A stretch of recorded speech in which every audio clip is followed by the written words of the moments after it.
국민 앵커 백운기, 정확한 분석, 날카로운 시각. 백운기가 하면 다르다. 여러분 안녕하십니까, 백운기입니다. 정말 더우시죠? 보통 날씨가 아닙니다. 다음 주에도 불더위가 계속된다고 하니까요, 정말 건강 잘 챙기셔야겠습니다. 이 폭염에 전라북도 새만금에서 지금 세계 스카우트 잼버리 대회가 열리고 있는데 지금 난리가 아닙니다. 온열 질환자가 1000명을 넘어서고 코로나까지 번지고 있습니다. 세계 각국에서 청소년 4만 3천 명이 왔는데 화장실, 샤워장, 편의점 턱없이 부족하고 곰팡이가 핀 달걀까지 지급이 돼서 한국에 괜히 왔다 이런 아우성이 속출합니다. 이게 무슨 나라 망신입니까? 이래놓고 무슨 엑스포를 유치한다고 돌아다닙니까?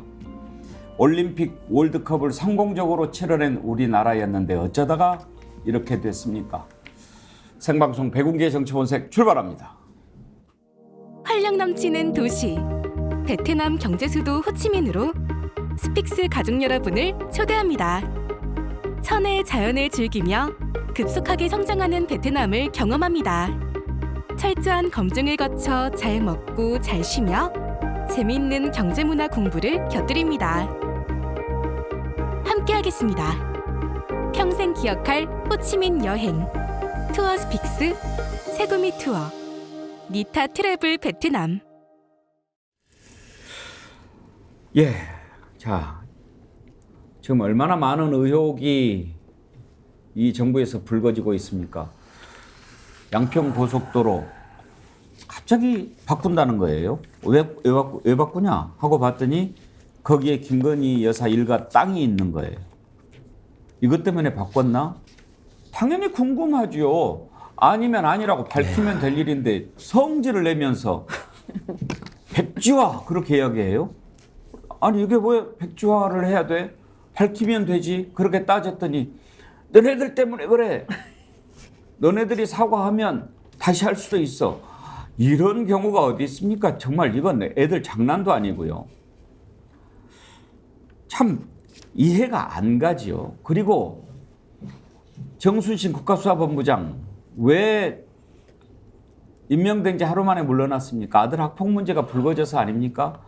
그런데 그 다음 방통위원장 이동관이 된대. 그런 얘기 나왔을 때 아니야. 거기는 학폭이 더 심하대. 한 명도 아니고 4명이래. 아, 그러면 어렵겠구나. 그런 얘기가 막 나왔어요. 거기에다가 또 이동관이 누굽니까? MB정부 때 얼마나 언론 장악 시도했고 또 그랬던 사람 아닙니까? 그러니 안 될 거야. 그러다 보니까 뭐 한참 지명을 안 해요. 아, 물 건너갔구나. 알고 봤더니 그래서 고민한 게 아니고 그때 지명하면 청문회를 2번 해야 되니까 한상혁 방통위원장 임기 끝나고 나서 지명을 해야 한 번만 하고 대충 넘어갈 수 있으니까 그런 거였구나. 이게 도대체 상식으로 이해가 되는 나라냐 이렇게 하고 있으니까 이제 느닷없이 이권 카르텔 얘기가 막 나오는 거죠. 이권 카르텔 하려면 부동산 카르텔부터 먼저 해야 되는 거 아닙니까? 그리고 법적 카르텔은 어떻습니까? 그런데 느닷없는 뭐 이권 카르텔 얘기가 나와요. 그리고 또 뜬금없이 철근이 부족하다 막 이렇게 하면서 철근 빼놓고 지어서 아파트가 지금 무너져서 사람이 얼마나 죽었습니까? 오송 지하차도 참사는 14명이나 숨졌는데 거기에 대해서는 어떻게 하겠다는 얘기 한마디 없이 막 나오는 거 아닙니까? 이제는 국민들이 다 압니다. 아, 그렇게 해서 물타기 하고 화재 바꾸려고 그렇게 하는 거 압니다. 자, 그러면 그걸 잘한 거라고 우리가 한번 볼 수 있을까요? 그렇게 해서 바뀝니까? 국민들이 이건 큰 문제가 아니고 곧 아파트가 이렇게 철근이 부족해서 무너지겠네. 그러면 이제 대한민국 아파트 다 무너지면 수만 명이 숨지는 이런 참사가 일어날 수 있으니 야, 이 정부 미래를 내다보고 정말 믿음직하구나 이렇게 생각해 줄까 봐? 웃기고 있네. 그런 나라의 국민들이 아니에요. 양평 고속도로 지금 6월 달에 처음 문제 제기하신 거죠? 예, 6월 5일 날 오마이TV를 시작으로 우리 뭐 스픽스 서울의 소리에서 유튜브 언론이 죽어버린 시대 보니까 시민언론 유튜브들에서 문제 제기하면서 이제 공론화가 된 것입니다. 어제도 그저께도 저희가 그 임세은 소장 그다음에 소리소리 백운정 대표와 함께 선산 조상묘를 제가 직접 찾아갔습니다.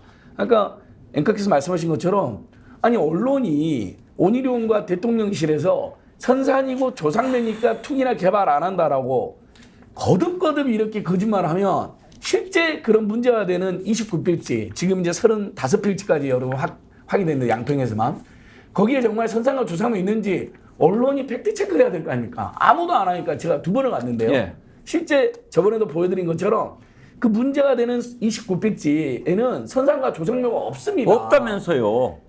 흑염소가 있고요. 칠면조가 있고 닭이 있고 막 짐승들이 있어요.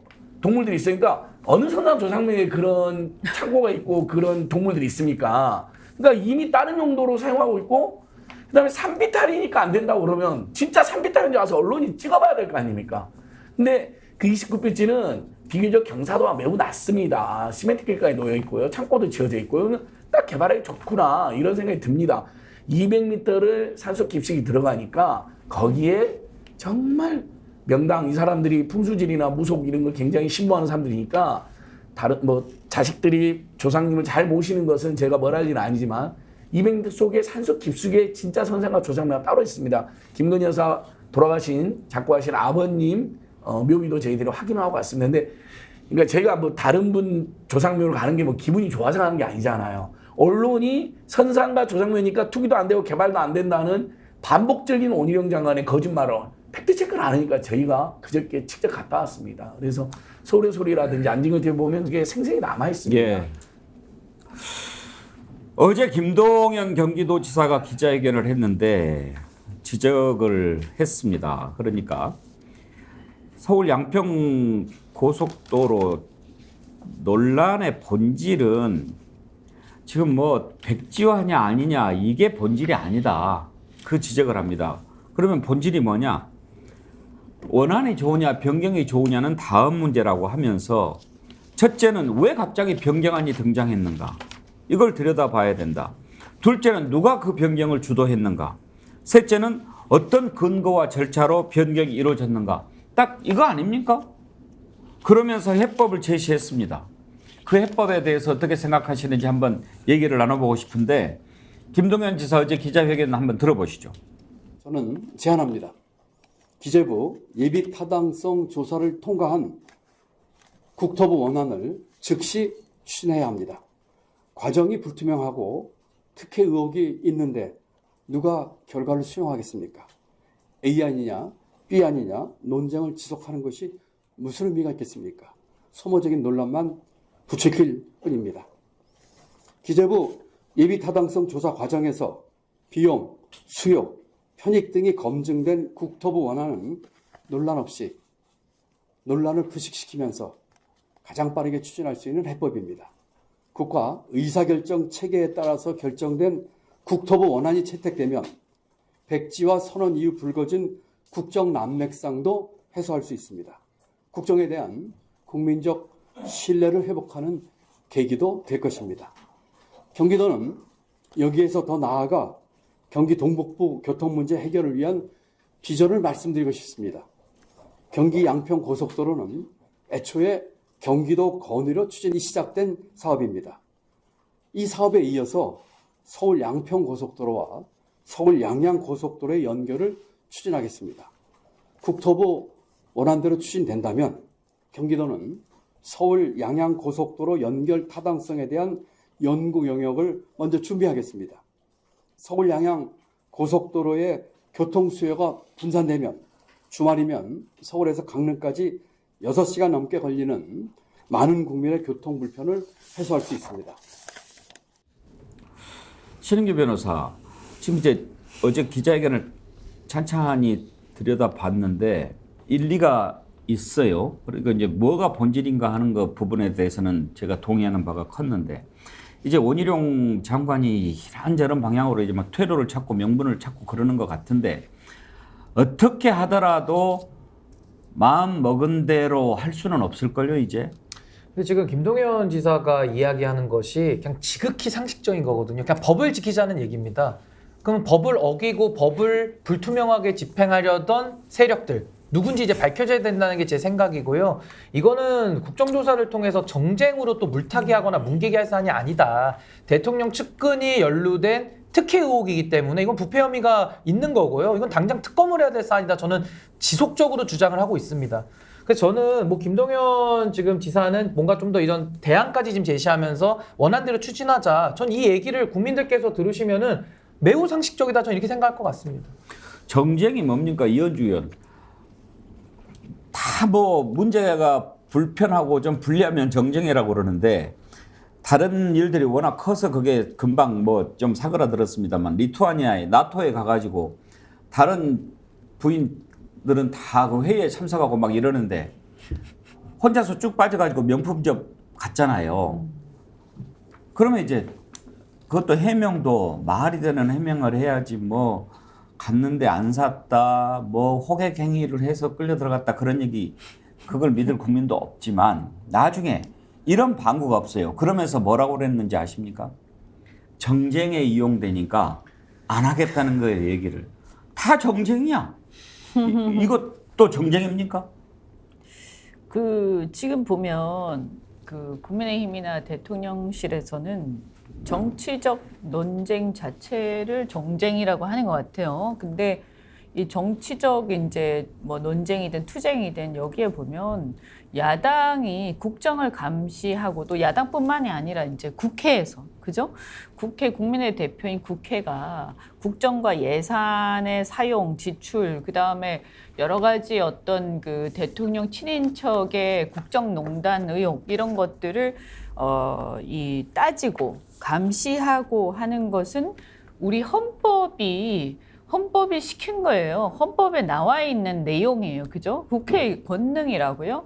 근데 그걸 가지고 감시하고 따지는 행위 자체를 정쟁이라고 몰아붙이는데 그 논리는요. 과거에 군사정권 때 야당이 정권에 대해서 정권의 독재나 잘못된 행위를 갖다 비판하면 그것을 국가에 대한 반역이라는 식으로 막 몰아붙이면서 탄압하던 거랑 똑같은 거예요. 그러니까 이분들은 기본적으로 제가 보니까 헌법 정신, 국회의 권능, 그리고 견제의 역할이 뭔지에 대해서 애초에 근본적인 이해가 잘 안 되시는 분들 같다. 그래서 진짜 정쟁이라고 해서 문제가 있는 건 어떤 경우냐면 전혀 국정하고 관계없는 이상한 꼬투리들을 잡아가지고 그런 것들에 대해서 쓸데없는 싸움을 하는 걸 말하는 거거든요. 근데 이거 쓸데없는 싸움이 아니죠. 예를 들어서 여사가 쇼핑 간 거 자체도요. 그거 다 예산 들어가는 거예요. 그러니까 이런 어떤 원래 자기의 업무가 아닌데 그것을 해가지고 거기 예산 들어가고 하는 것들을 감시하는 게 맞는 거예요. 그러니까 그런 게 싫으면요. 그냥 안 하시면 돼요. 누가 그런 자리에 꼭 가라고 한 적이 없기 때문에 그런 감시받는 게 싫으시면 그 일을 안 하시고 그냥 내려놓고 나가시면 돼요. 그리고 제가 하나만 보태면 이게 약간 신내로남불 같거든요. 예. 그러니까 과거에도 이재명 대표 대장동 논란이 있거나 뭐 박영수 특검도 마찬가지고요. 그때 일타 강사가 누군지 다 기억하실 겁니다. 원희룡 장관이에요. 원희룡 장관이 그때로 치면 지금 워딩을 그대로 갖다 붙이면 당시에 정쟁을 제일 많이 한 거거든요. 의혹과 혐의 가지고 거짓 선동 괴담 퍼뜨린 사람이에요. 그러니까 이거에 대해서 본인들이 할 때는 괜찮고 본인들이 정권을 잡고 의혹을 제기하면 다 정쟁이니까 우리는 뭐 답도 안 해. 정쟁이니까 뭐 안 할 거야. 뭐 백지화할 거야. 이런 식으로 국정 운영을 하면요. 이건 신내로남불이라는 비판을 피할 수 없고 이건 더 크게 혼나야 됩니다. 제가 볼 때는. 그 단어가 오염되지 않습니까? 정쟁이라는 것이 그러면은 이제 정치의 논쟁입니까? 아니면 정치의 투쟁입니까? 아니면 정치의 싸움박질입니까? 저는 뭐 토론과 논쟁은 이어지는 의미가 있고 이것이 적극적으로 활성화되어야 민주사회 다양성이 확보되고 다른 의견에 대해서 국민들이 취사 선택할 수 있는 게 더 많아지기 때문에 적극적으로 장려해야 될 것이지 정쟁이라고 표명하는 쪽은 그 정쟁이라고 쓰는 단어를 오염시켜서 오히려 그 사람이 더 문제가 많다고 생각하고요. 조금 전에 우리 이제 지금 김동연 경기도지사와 관련된 이런 이제 그 영상을 보면 저는 이런 생각이 좀 들었습니다. 저렇게 말씀하실 수는 있는데요. 지금 양평 게이트 문제네 시청자 여러분께 저도 제가 가지고 온 질문 그대로 한번 던져보겠습니다. 이게 지금 정치의 문제입니까? 정책의 문제입니까? 양평 게이트 문제의 본질이 뭡니까? 자, 종점을 바꾸는데 그 바꾸는 그 지역에 김건희 일가의 땅이 너무 많이 있어요. 의도적으로 바꾼 것 같아요. 그럼 이것이 정책의 문제입니까? 김건희 일가 땅이 있는 쪽으로 고속도로 종점을 옮겨주는 것이 정책 선택 A, 정책 선택 B 중에 하나로 고려돼야 할 사안이냐 아니냐 이 질문을 먼저 던져보면 이것은 정책의 이슈가 아닙니다. 지금 이미 정치화된 이슈고 정치적 목적을 가지고 권력을 사유화시켜서 자신이 가지고 있는 일가의 땅에 금전적 이득을 보기로 했던 행위가 이 사안의 원출발이기 때문에 이것은 법적인 문제, 국정농단의 문제, 정치의 문제입니다. 그런데 이거를 김동연 지사가 지금 나와서 자, 이것저것 다 듣고 원하는 대로 가면 합리적인 정책적 결론이다라고 하는 것은 이야기할 수 있지만 김동연 지사는 그 권한이 없는 사람이에요.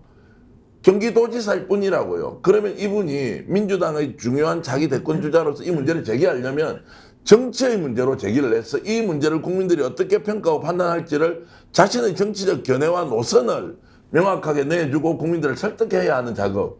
그러니까 어저께 언론에서 보도를 잘 안 해주는 이유가 하나만한 이야기를 하는데 아마 어쩔 수 없이 하는 것 같고 정말 이런 걸로 보면 참 민주당에 소속되어 있는 단체장으로서는 지금 저렇게 하는 것이 맞느냐 이런 근본적인 의문이 좀 듭니다. 단어 얘기하셨는데 또 원희룡 장관 오물이라는 표현 썼죠. 누가 오물인지도 참 궁금하고. 근데 자 안진걸 소장님. 용역업체가 노선 변경을 주도했다라고 국토부가 해명을 했지 않습니까? 근데 용역이 국토부가 수립한 것을 확 바꿨다는 얘기잖아요. 가능합니까? 어제 이 예타 전문가들 유승민 전 의원, 그 다음에 실제 예타에 참여했던 명지대 우석진 교수, 경제학과 교수, 그 다음에 김동연 지사도 예타 전문가 아닙니까? 경제부총리까지 하고 예산실장도 예산 전문가인데 이분들이 전혀 거의 불가능에 가깝다라고 이야기를 하잖아요. 용역이 여러분 착수한 게 3월 29일입니다. 인수위가 주도한 11대쯤인데요. 인수위가 가장 힘이 쓸 때죠.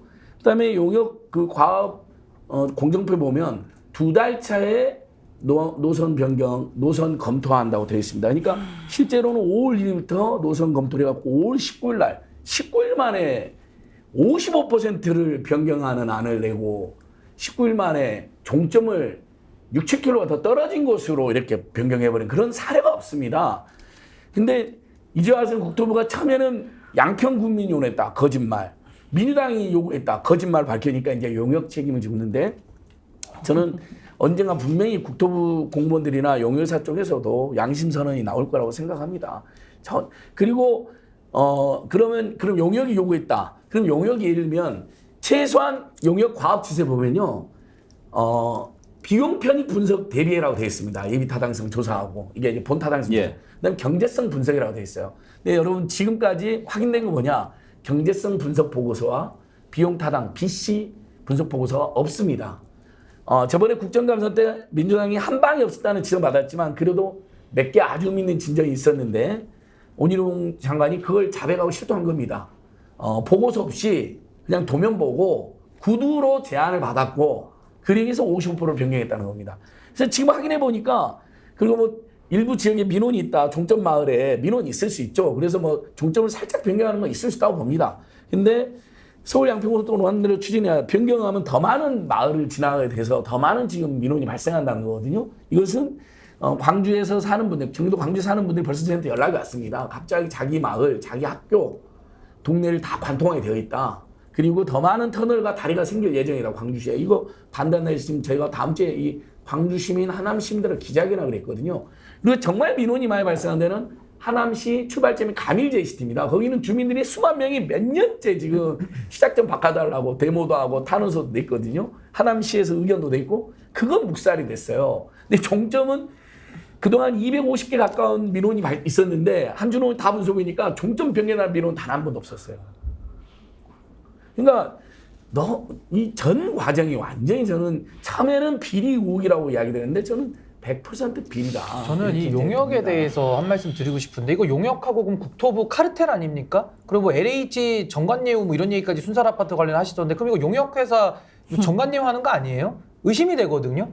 윤석열 대통령 가장 좋아하시는 게 뭡니까? 영장 치는 거 아닙니까? 왜 국토부에 영장 바로 안 칩니까?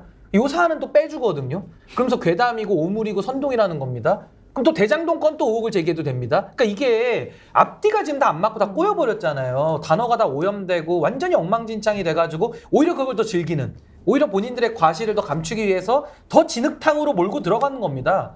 근데 저는 지금 이 카르텔 얘기도요, 좀 어느 정도까지 이게 지금 희화화돼 있냐면요. 요즘 사람들이 제가 방송할 때 다 검은 옷을 4명이 입고 오니까 네. 이거 뭐 검은 옷 카르텔 아니야? 뭐 아이스 아메리카노 셋이 이렇게 먹으면 이거 뭐 아이스 아메리카노 카르텔 아니야? 사람들이 다 이러고 있거든요. 이거 카르텔이라는 용어 굉장히 무겁게 써야 되는 용어인데 너무 가볍게 남발하다 보니까 지금 모든 게 다 꼬여버린 상황 아니냐, 저기 봅니다. 이 신내로남불인 것 같아요. 신내로남불. 그래서 자기들이 하면 괜찮고 남이 하면 다 카르텔이고 이 용역업체는 제안을 하는 거죠. 제안. 그죠? 그래서 용역업체가 제안을 하면 그것을 결정하는 것은 국토부죠. 그래서 국토부가 결정 권한을 갖고 있고요. 그래서 뭐 용역업체가 결정했다. 이것은 자기들은 그럼 아무 권한도 없는 법적인 근거도 없는 유령 그거 기관입니까? 그래서 이건 뭐 기본이 안 돼 있는 얘기를 하는 거고, 법률적으로도 용역업체가 한 용역 결과는 아무런 그 실체적 권한이 없어요. 근거가 없어요. 그냥 그들의 뭐 여러 가지 뭐 이 A 용역업체일 수도 있고 B 용역업체도 있을 수 있고, 또 대체적으로는 이제 KDI가 하죠. 그 용역을. 네. 그죠? 최종적으로는. 그런데 이제 보통은 어떻게 하냐면 용역업체를 쓰는 경우는요, 가끔 어떤 경우가 있냐면 국토부에서는 KDI의 예타나 이런 어떤 용역을 가지고, 또는 그 교통 있습니다. 교통연구원 이런 데 네. 있잖아요. 그 국립연구원들 이런 데 용역 결과를 가지고 국토부가 주로 결정을 하고요. 그런데 그 이제 주민들이나 이해관계자들이요, 국토부의 결정에 대해서 이의를 계속 제기하면서 그거 아니다라고 하면서 자기들의 이해관계에 맞는 주장을 할 경우에, 그럼 국토부가 아니 무슨 근거로 당신들 주장을 우리가 받아들입니까? 그러면 그쪽에서 우리 알아서 그럼 용역업체에다가 의뢰를 해가지고 나름의 우리의 어떤 자료를 보여드리겠다 이러면서 사설 용역업체를 쓰는 경우가 있어요. 그러면 국토부가 그걸 보고 그게 어쨌든 용역업체, 사설 용역업체 이해관계자들이 써가지고 가지고 오면 그걸 그대로 또 하는 게 아니고 그 용역 결과를 참고해서 다시 KDI가 다시 보통 예타를 해요. 네. 그래서 결정이 보통 됩니다. 그러니까 지금 보면 저는 이게 굉장히 이상한 게, 아마 이해관계자 누군지 모르겠어요. 근데 이해관계자들이 이걸 갖고 왔을 것 같아요. 이 사설 용역업체를 소개한 것도 그런 것 같고요. 그러면 뭐 그 용역업체에다가 뭐 용역 의뢰할 수 있어요. 그 사람들이 누가 돈 냈는지도 저는 이제 잘 모르겠는데, 이걸 국토부가 돈을 냈다면 그것도 되게 이상한 거예요. 자기 돈 내가지고 국토부에 갖다 줘야 돼요. 그러면 그걸 보고 나서 이걸 다시 검증하는 절차들이 항상 보통 통상이 있는데 그 검증하는 절차 없이 그걸 그대로 받아들여서 국토부 결정했다는 것도 굉장히 이례적인 겁니다, 이게. 네. 그러니까 온 나라가 이 문제로 떠들썩하고 온 국민이 궁금해하는데 대통령 한마디 말이 없어요. 맞습니다. 그것 때문에 한 거 아니다. 뭐 우리 땅이 없다 있다 뭐 얘기를 안 해요. 그리고 적어도 뭐 땅 문제에 관해서 이야기하기가 뭐 곤란하다고 하면 1조 6, 7천억 드는 그 중요한 국책 사업을 장관이 혼자 개인적으로 마음대로 백지화를 해버리면 그 부분에 관해서는 대통령이 장관이 한 일이니까 잘했다 못했다 말을 해줘야 되지 않습니까? 아무 말을 안 해요. 이건 도대체 이 나라에 대통령이 있는지 뭘 알고 있는지 국민은 너무 궁금하지 않습니까? 그러다가 딱 나타나서 한다는 말이 이권 카르텔 얘기합니다. 국민이 이걸 궁금해하는데 다른 얘기를 해요. 국무회의에서 이권 카르텔 꽤 부숴야 된다고 한 얘기 한번 들어보시죠. 지금 현재 입주민이 거주하고 있는 아파트의 무량판 공법 지하 주차장은 모두 우리 정부 출범 전에 설계 오류, 부실 시공, 부실 감리가 이루어졌습니다. 이러한 문제의 근본 원인으로 건설 산업의 이권 카르텔이 지적되고 있습니다. 우리 정부는 반카르텔 정부입니다. 이권 카르텔, 부패 카르텔을 혁파하지 않고는 어떠한 혁신도 개혁도 불가능한 것입니다. 특히 국민 안전을 도외시한 이권 카르텔은 반드시 깨부수어야 합니다. 이장님, 도대체 지금 대통령의 우선순위는 어디에 있습니까? 무슨 말인지 일단 모르겠고요. 그리고 건설 산업의 이권 카르텔은 어떤 카르텔인지 저도 제가 이해가 잘 되지 않고요. 그리고 윤석열 정부는 이권 카르텔 다 반카르텔 정부라고 했는데 그것도 사실 반카르텔 정부라는 것 자체가 저한테는 귀에 지금 와닿지를 않습니다. 자, 권력을 사유화시켜서 문제가 있다고 지적을 하니까 그때부터 오염물질을 뿌리기 시작합니다. 말도 안 되는 논리를 가지고 막 이렇게 이제 오염을 시켜놨다가 그 오염이 이루어진 상황에서 대통령이 뭔가 평가를 해야 되는데 오히려 아무 말을 하지 않아서 뭔가 이게 의심스러운 장면을 더 좀 증폭시키고 있습니다. 자, 그렇게 돼 있는데 언론은 이 문제를 그냥 동일하게 다루어서 주장만 나열해 줍니다. 제가 이제 며칠 전에 충격적인 장면을 봤던 것은 이거죠. 지금 이제 국회 이제 상임위에서 한동훈 장관에게 고속도로 수사할 의지가 있습니까? 하니까 한동훈 장관이 너희 집 앞에 도로 나면 다 수사하냐고 이런 표현을 했습니다. 제가 이제 표현은 좀 거친데 뭐 내용은 저 이장 방식대로 표현하고 야, 누구 집 앞에 도로 내는데 내가 수사할까? 이게 국민을 가지고 노는 거지 않습니까? 고속도로 종점을 바꾸려고 시도했기 때문에 수사하라는 게 아니고 그것이 다른 어떤 범죄 혐의가 있고 거기에 일가의 땅이 있으니까 이게 뭔가 심각한 범죄 사실이 있을 수 있다. 이건 이 수사할 거 아니냐 하니까 누구 집 앞에 도로 내면 내가 수사해 주느냐고. 이게 말이 안 되는 사실 진짜 도거 소리 같은 소리지 않습니까? 이게 장관이라는 자가 국회의원이 묻는데 이렇게 대답을 해요. 얼마나 지금 오염을 시키고 있습니까? 그러면 문제 제기한 사람은 바보, 그러면 천치들입니까? 거기서 문제 제기한 거는 아무것도 아닌데 김건희 여사 괴롭히려고 윤석열 정부 괴롭히려고 이 문제 제기해갖고 이렇게 많이 지금 논쟁하고 토론하면서 시간을 낭비합니까? 아니라고요. 그래서 저는 오염이 오염을 덮으면서 가는데 대통령이 나와서 느닷없이 이권 카르텔을 하니까 이게 뭔 소리야. 저는 제가 봐서는 오염의 동조자 역할을 대통령이 하고 있고 국민 전환이 그렇게 시도하지만 안 먹힙니다. 안 먹힙니다. 정말 저는 이 정부가 국민 개무시 정부 같아요. 방금 한동훈 장관 얘기하셨는데 제가 최근에 본 가장 충격적인 장면은 김용호 통일부 장관 인사청문회 때였어요. 혹시 보셨는지 모르겠는데 민주당 의원이 그렇게 뭐 질문을 해요. 연락 누구한테 받았냐? 그 말 못하겠습니다. 뭐 어디서 뭐 연락 받았냐? 말 못하겠습니다. 계속 말 못하겠습니다. 그러니까 뭐라고 질문했는 줄 아세요? 그러면 독도는 어느 나라 땅이냐? 그러니까 대답이 뭐였는지 아십니까? 말 못하겠습니다. 근데 말을 못하는 사람이 장관을 어떻게 합니까? 말을 못하는 오죽하면 그 위원장이 화장실 가고 싶냐고 물어보더라고요. 그런 사람이 장관이 된 거예요. 뭐 윗물이 맑지 않기 때문에 이제 아랫물도 다 오염된 거 아니냐 저는 이렇게 보는데 저는 지금 요 멘트를 보면서 세 가지 저는 문제점을 지적을 하고 싶은데 첫 번째는요. 검사라는 직업이 사기꾼 때려잡는 거 아닙니까? 거짓말하는 거 찾아내는 직업 아닙니까? 근데 윤석열 대통령은 도어 스태핑 하신다고 약속하셨잖아요. 근데 도어 스태핑도 안 하죠. 근데 지금 의혹이 직접적으로 제기되는데도 침묵하고 있습니다. 그러니까 전 이 부분에 대해서는 너무 이거는 검사답지 못하다. 이건 너무 좀 비겁한 태도 아니냐 저는 이렇게 보이고요. 두 번째는 저는 살다 태어나서 반카르텔 정부라는 건 처음 들어봅니다. 예를 들면 우리가 문민정부, 국민의 정부, 참여정부 이런 긍정적인 가치를 갖다가 뭐 MB정부도요. 실용정부, 박근혜 정부도 뭐 창조경제 하나라도 어떤 긍정적인 건 내걸었어요. 근데 이거는 반카르텔 정부? 아니 반카르텔을 안 하는 정부가 도대체 있습니까? 전 세계에?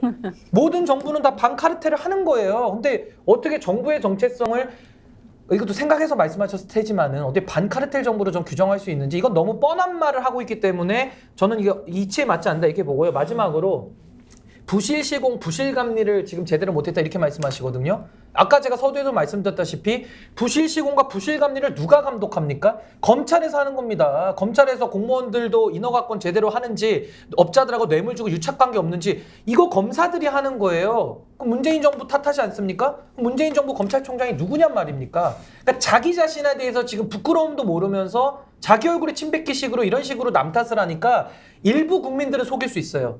아니면 본인을 극성적으로 지지하는 사람들은 속일 수 있습니다. 근데 대다수의 국민들 보시기에는 지금 뭐 하고 있냐 이런 생각들을 하실 겁니다. 제가 볼 때는. 예. 저도 깜짝 놀란 게 원래 이제 카르텔은 경제 용어잖아요. 독점과 담합에 기반한 건데 그래서 공정거래위원회가 있는 거고. 근데 우리나라 국민들이 재벌의 독점과 담합, 대기업들의 독점과 담합, 그다음에 검찰의 독점과 검찰은 전직 검사마저도 이렇게 비호해주는 검찰의 카르텔. 이건 너무 잘 알고 있거든요. 근데 이거에 대해서는 단 한마디도 없어요. 이제 기껏 이 고속도로 게이트를 덮기 위해서 일종의 철근 게이트라는 걸 들고 나온 건데 철근 빼가기가 어떻게 지난 정부에만 있었겠습니까? 지금도 어느 공사 현장에 있을 수 있잖아요, 사실. 그러면 철근 빼가기를 지적하는 건 있을 수 있다고 봐요. 무량판공법에 뭐 문제점도 지적할 수도 있고요. 근데 그것은 지지난 정부, 지난 정부뿐만 아니라 지난 정부, 지지난 정부, 그다음에 현 정부 하에서도 그런 일이 발생하지 않지만 곳곳에서 또는 부분적으로 있을 수 있잖아요. 그러면 정말 우리 국민 안전을 위해서 이 철근 빼가기만큼은 우리가 근절하겠다. 그건 그것대로 하면 되는 건데 우리 정부에는 그런 일 없다. 지난 정부 탓을 또 해요. 시간이 다 됐는데 팩트도 안 맞잖아요. 우리 이현주 의원 말씀 듣고 마칩시다.